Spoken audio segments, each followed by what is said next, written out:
Something extraordinary is happening in financial markets right now. The S&P 500 is just 2.3% below its all-time high.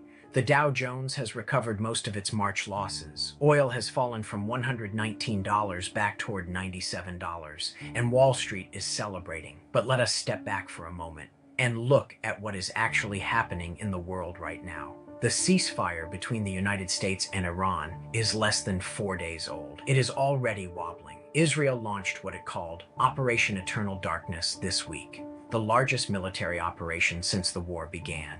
254 people killed in Lebanon in a single day. Iran has threatened to resume all attacks if Israeli strikes on Lebanon do not stop immediately. The Strait of Hormuz is technically open, but only 4 oil tankers transited it this week. Before the war, 120 vessels passed through every single day. U.S. Navy destroyers entered the strait for mine-clearing operations today. Iran's military denied it even happened. Direct talks between the United States and Iran began today in Islamabad.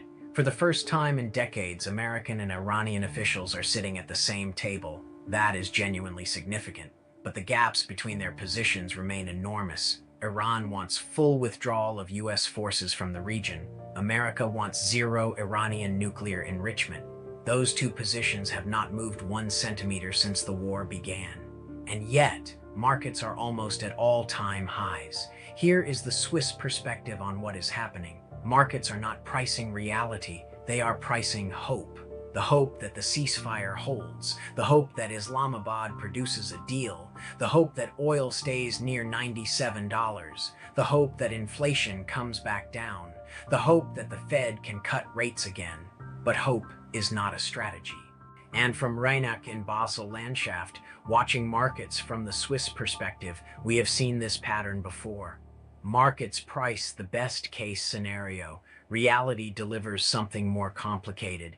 IG Bank Switzerland, one of our own Swiss financial institutions, warned this week that the tech rally may be nothing more than what traders call a dead cat bounce, a sharp recovery in a fundamentally damaged market fueled by temporary relief rather than structural resolution. BCA Research put it even more directly. Fighting will ignite again later this year, possibly later this month. The underlying problems, Iranian nuclear enrichment, Hezbollah in Lebanon, U.S. forces in the Gulf, Iranian sovereignty over Hormuz, none of them have been resolved. They have been paused. For Switzerland, the next 2 weeks are critical. The SNB will watch whether this ceasefire holds or collapses. Swiss pension funds that repositioned during the relief rally could face significant losses if the talks in Islamabad fail.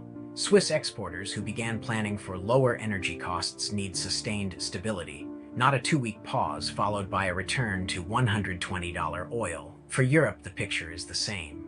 12 to 14% of European LNG still cannot move normally through the strait.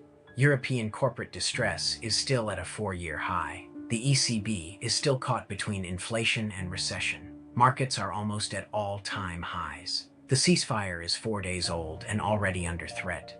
The talks in Islamabad started today, and nobody knows how they will end. From Switzerland, we watch, we analyze, we do not follow the euphoria.